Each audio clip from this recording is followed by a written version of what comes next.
أعوذ بالله من الشيطان الرجيم. بسم الله الرحمن الرحيم. أحمد الله سبحانه وتعالى وأشكره، وصلوات الله وسلامه على نبينا محمد وعلى آله وصحبه أجمعين. إخواني السلام عليكم ورحمة الله وبركاته. umarmu rada me trendon rakhas commandon kuni ka watiya rada me fankan kulun kaman nambu jamu umarna jamu ngoni adu yore nda ke fin jamana palo rakhas commandon kuni ke watiya kotan barom pai kun hatin kini ke wati nambu umarna dambe fankan kilun kama nangomu lenki talata kota ke usinan qasu nahatandi kina ni binya ka gone lenki ne ke ntampile adu filwe mali jatanga farana alayhi salatu wassalam abaka makana madina ta khina sina wajina kuma na hade tan na hade arashillo kharbun kachu kenni wali kamara baru ngo jopati o me jamana nga kenni ba mali banga ono mali jamana gatale ethiopie jamana nga ona girno ra gata Ghana jamana nga ona Ghana ra gata Mauritanie jamana nga ona muta jamana gatale France jamana mange aro Iran kefeni Amerique jamana nga lagi kotan farnu kwai uga da khatoro no gondi ke watiya khibaru ngo on jopati o me jamana nga ke watiya na tuina khay nanti jamana ngube ko kam ke watiya wa khili bandaw ay adingi wadangi hora ko khibaru no nante hada mo gulle samantara mo basiri khadaru menye khoranya afriki men gonni menye ke ganya dingra be ta kenni video nya agni fo na to dingra nga en place nga khana me digal ma ko video karanga ano bandaw ato e ken ko ni menye baran ko ni kama fe se be ang khibaru krosi ano ke nya gali mpo we mo gosi melelum po be ram gosi ba tampile na de khasuke karde ke tampile aro tumu sira da khibare khala man banene man le journée ano ken tabu danga fogor fogo sima kha an ke be sima ken ko ni ken ke wajiban ken ke nga an ko ne ken sima ba jaman ñu me bidé meni me jaman no gondi soron tampi non kala mananga wala ma dingi so wala ma fofo ano ko daro ko ni me ñebe na daru ato e baranka ma ke meñi meñe ke be ganya aganya ti video karanga hagen hakla faro bi dangi afriki me daga mo no inshallah taala kage ni meñe kabunia kundu ano ko bandaw ata ngara ken golle no gondi ogana girno harsa mali jamana na koy nanti oga srabe khili Usman Madana Haidara wa kotabe gollengi kengen ansaru ni meyi manka horenga ano ko daru ar jamal khore de kati tomonkorbu gana ko ni dingra be gano kengen militaire non dingranga ayne gardu be no gano nga ano kala koy wara muru kum gana koy nanti i hajunga demande be ina kidanga kun ko la bilan ko ba kan ta ko do to ngabe gi maka tomonkorbu do to ngabe gi maka militaire non kan ko ni agin oyrangu munga ano de bilan ko bagani bilakira gumu million tami ado keme ado minuti misefa ano ko selfu Usman Madana Haidara kan qarsu ko ni akini daru akin nem palo ko ni anya galen pogo sirgira mo ko siri ba Usman Madana Haidara kagni Usman Madana Haidara kefiti ata hana ina de mananga kati jamana nyirangu munga kina sorda sununga ta hana ngai be hakile ngai adu de man khorde ber ne kina kati ma keme milwe kefiti ata hana kati nyirangu munga wakati so o kedber ni ano ko daru ko ni hobi to mongor bugo nyirangu munga kina sorda sunu be nganunga do tronga be gi maganu no yo ke beri mankano mo ko siri kenyo gi gebe ko gi manka hanya sababu yana kenne mano ko kini million tammi ado keme ado dun tumi sebe kenne mano kini Usman Madana Haidara sebe ga ira mu magano nga ko di nya galon ko ina don ko kati Usman Madana Haidara mo ko siri nan wari na barka so nan duwa daga nan ta ga diga mo be jamana no gondi jamal le men tugani so ko ne bari ano ko ira mu ko ni ifo go ko ni de mananga ke kitana mo ko siri sa ya hadi kefta ta hane kati kun de mananga jamana ke no gondi ona khatuindi nanti 1er décembre ke badangi kunno hali ke khasobe ga ngona la fanan ko tan attaque ma khorenya atete bugunga kengeni banki bedem nga atete bugu sorona gati gara takma ne berno kunchorna gati ano ko daru iri kitelo serebane kam kun chorna gati no gondi serebane ke be iri kitela kam ira kunanti ta ato ko ni fodie dabo awi nga tanjike sine da kunanti ke fodie dabo ani kasonga kasu jamane ke no gondi sino kabi arkenya kasonga ano abu kasonga sine ben guduni fili tamu aro nyoro ke 2017 abu falano ko ni ano daru ko ni kati kitan chaka kama waswa do gilagana sebe video ko wari takma nganya beda mo nga wakati be ayni atete bugu mangi video ke sebe gara na garde ke na katu khane no ne marafa laga bakay kencere bane ano daru ikitele ke ngoni kama itikitele kama falle brambe sikre ya no jamal le mulu de ma fike mo siri bawo sega na hara gana video ke no iya halla ko ngante walle sere angara kebe khara anda kenya tu kembi digi moda ko kembi fofoy igole ni golle ano jamal le mun khari de ma golle ke mo siri da ko na daro ko ni brambe ida khatu ni ga falle ida gani kan no gondi pour sega sega ni da ko ni sere be gani kha ko gol buro dangi su falle anite ta ko mo li gagra no yai be mana ni golle mo li gagra no yai ano ida khatu khatu ngake brambe ar moto na na ida khati kan no gondi kene yikunda azan sekra no na soron ncobindi andari kan wakati be ini signale brambe ari falle kan no gondi aga rata no gondi ano o ira ngumunga kulla kama ken katana kare nyungo la churaga afale na operation de bari nikita nchaka kama brambe giri kita nchaka kama khoni ano ko amakute golle koy ara ko nanti yani golle kay kha ibane fes rosiko kafine ko soro nakati ira ko khoni nandi brambe iga tirne no gondi ano ko oswato ki raison khibare aro ke facebook ni khibaro do ke whatsapp khibare ano ya tirne no gonta ano ko ida siga siga nga meta ano ko fono kite na photo ngute kemba tan ko na sanki raison kama aka palma bi araga do me kapal mo ko no gara idu bana mi rakhri telefon nandi fodie ana kamo ana minaka ati kan ko tanda garo ko ati dallaga ati miraga ati dallaga parce que ram poto ngari raison kama ano ko irangu muti kenya gol khoto yi kuma mo siri wa khina ngala kat jamal le men ci commentonga kuma fi ndabu ngana xam nga jo xibaru tangi raison kama gila hara kana xibaru tangi foto no ko do feno ko ana ko xana xibaru ndugu ndabu ga sula ken wakati be ken fangala ken wakati be ken ampasu ke ba daru so ku sikki be ga tori batti bana ken ko ni idani sura gana khabrambe gili kapal mam poto ngari facebook ngama ano ken sababu ya ni golon ko tani ma mo siri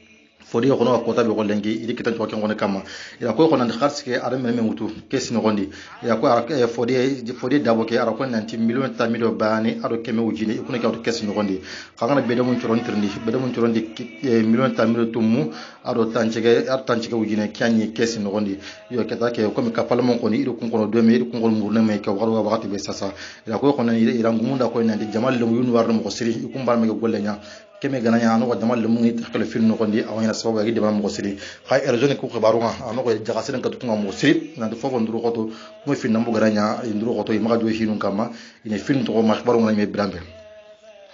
on khatu ni nan dar samale jamana nga watte ke be wa khil covid 19 fo ngira ko nanti gelli marsan qaso ke rawra sasa ano daru khalle nga bo mo siri daru tane ke aga wala salam pakke be ke nga bo mo siri ya ko na daru tane ke aga wala salam pakke be yagi no covid 19 ke nga coronavirus nga aga wala salam pakke be ke nga sigi keme ado tankarage arso karage watte ke awre ke serbe ga fati daru banu ko tikka de sigi soro nyeriya soro be ga jare nambu watte ke no ke nga sigi soro segya itu amuru jamal le men ko mando ga wakati be sasa fo na khato ke mano ko mbali mayo watte nga wakama nan talampumu baw daru banu ko tigel wata kan je per sasa na rawra sasa keme jama amar mo kibe jama kitan kota bani keme ar tangarage ro soro karage kota bani ngam soro nyari ken ko ni fati soro sagi ken ko ni jare angana jama ken no pai sasa wata ke je per sasa na ga saram pakhe be kere si wujunu karagi ko mo fili tanki be sere wata ke anake yi saram pakhe be ga kara wata ken gondi kenda sigi keme ar tanyere asoro karagi sasa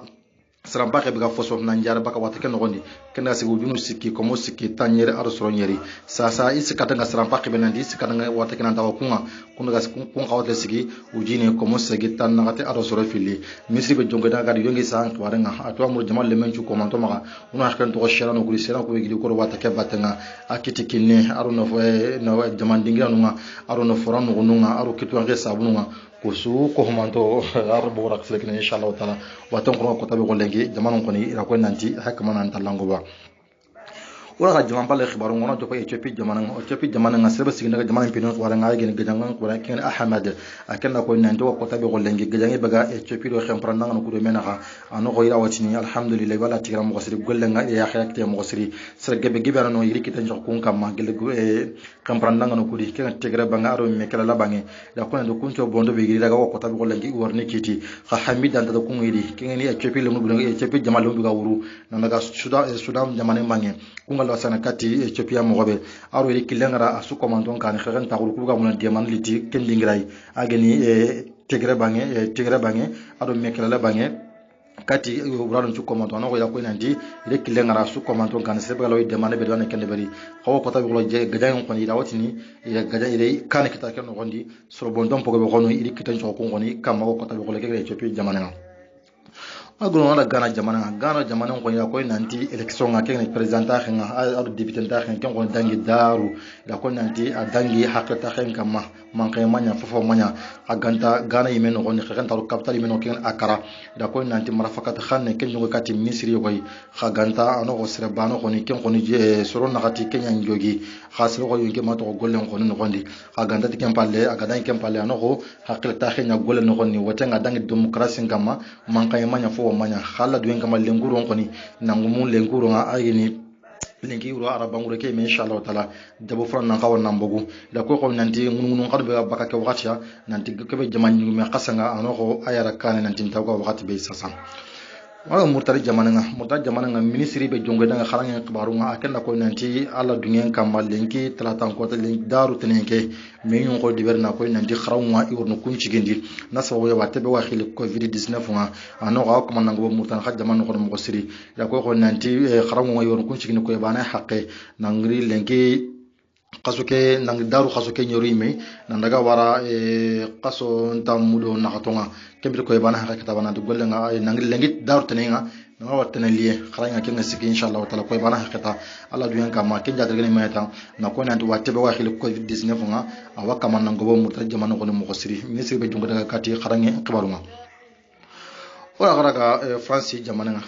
ngona khatu indi nanti obegeni France farigo kemekeni Macron ado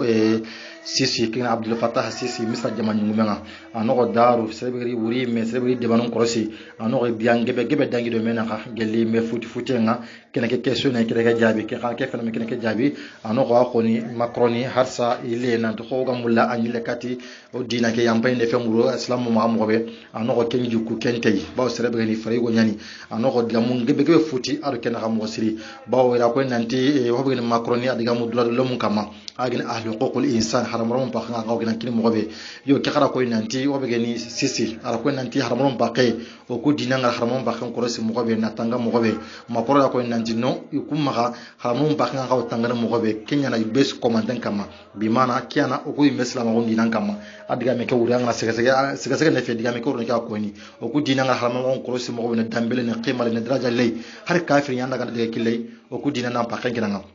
kama kora ko nanti no ikundo kunchu kontene sara maro mi ga gomuna hakku ben sigindi benaka ne shara ben wutu ikumpa bino kenya yo ala ko ko nanti islam ko kebe soronga kono na ko nanti ikene islam ko lo wala me ikene foko islam ko farenda ikemo ko foko islam ko farenda sereber golle ke de bari kenni khibarka nano aro desanano ikum ifora ko nyema kaganta nandi France man islam ko toro wal ma France ma toro na kad islam ko nga ikenjongo ikungo le kende kenga amake islam ngati ni nanti maga France go forga wala maga France yo kewutu anoko kenta xaw golle no gondi yo ke xara ko nanti no anoko défense bi mana ar difa nya de bari baka kuluga desen jonga kati faranga sallallahu alaihi wasallam arifasa ari defa anta ko na kya de bari mene anoko daw wuri ko ni alhamdulillah wala ni sisi ko ni ya daga mu wono ko ni ida haram ko pete be mo mosi ko fen ko dangir men amo siri ko ko tabi ko lenki anoko lenki me ken ka Abdul Fattah Sisi ko sanakati France jamana misra jamana harsa ken France jamana ibri jamana ngi qase ken ni agni Nicolas Sarkozy da ko nanti daru ko ni leer nuski aw kiti kitam no menaka France mi pari men gondi ya ko nanti ko leer nuski anoko segen ay me branka ma kefini arum fil ko ngani branka ma jama makartele mo wasiri ba wati ba khil covid 19 ken tabudanga da ko ne ay me branka ma ati me diga man ngani kebe kenan na yidu khurani ni du fasa gar ko ge siti nandi ken yuru mi ngol den bari gen diga me to ngonta lengi to ngonta du khumene anoko ila ko nanti finu ko yisiga segen ngame agana sigere su anoko sino tambi kaso ken berni angana he France ta sana ka ni ko Sarkozy ay jamani ngumi filaninga agar ni kidi kutan do menaka angana jamani ngumi filaninga agar ni kidi kutan do menaka ke wata harza ke France ba jamana nga na khatu nanti Afrique gadanyo ko khaso benu gi makanunga ila ko nanti obageni idipito ngonda magame kama nanti iwari saga ni khanta guri Senegal khallunga ado Benin khallunga ino wakati kono ko khadipito ngora wote di daro koni nanti kiti batangere kula kadna di dunge yo ko gadan khaso yo gadan po yo ko khaso benu gi makanunga ay gelli Benin khallunga ado Senegal khallunga ila ko nan magame ngora won kama ko ngora se kati besu digrang wona grona Iran jamana ngona ka tu nante wa kota be golle ngin nango mu lengi tla tan kota ke me kam kan ko tak kan tak ko nyano da ko kan tak ke anya ngami manga honne bo sere ke be koni bonanya le ko ngita mo siri da ko nandi ga kata sere mbake be sere jinno ko ken sigi ke me aro tanchege ado soro nyeri ko ngone kisi baka ngame yolenga ka soro kabi wono koni ano ko ngone tampi mo siri kala ko nandi ko nga kala ko ne bile na kam da ko ko mo wulim pake bara jik mo wulim pake ba perri jik no ko ken sigi ko mo fili aro tampi le mobili kenyam perde baka jike no goni ano harsi mo gomunton goni ni dia mana na warakati ngame ngai dingira ko benwa wala Amerika jamana nga dingira be ko khile California jaman kore jaman be gona mo siri da ko nanti khawsana kati couvre feu nga kengeni nan ta ko batte no goni ba ngana wa Amerika hi lengi no mo no goni yana jaman pananga no goni gampunga so watte ke sram pakke be akrano ngaw aga sram pakke be no ngaw ano ko nan ko yampunga su ko man to ngaw ko ta be ko lengi ala California wutu sram pakke be no kati tampil milio haramare me aw kat no ke be mali jamana way pe sasa malim bay tampile milieu habitat malon koni oro tampile milieu kita sasa awa California bano koti ila ko nanti tampile milieu haramare me ano ko yaare sanga kati i kompunga ka wakati na sabona to wate be wa khili covid 19 ngam keni ko yusiki jate me ila ke be bagani ke wakati koni o maramu wara dame trankana no lenki ko tan khabaru ma kunni ko yi inshallah taala ni ken khay ken xam mare mala sallaji touré kharabun ka ci wali camera allah ga moko ma gon campagne o wakati ndo inshallah taala assalamu alaykum wa rahmatullahi wa barakatuh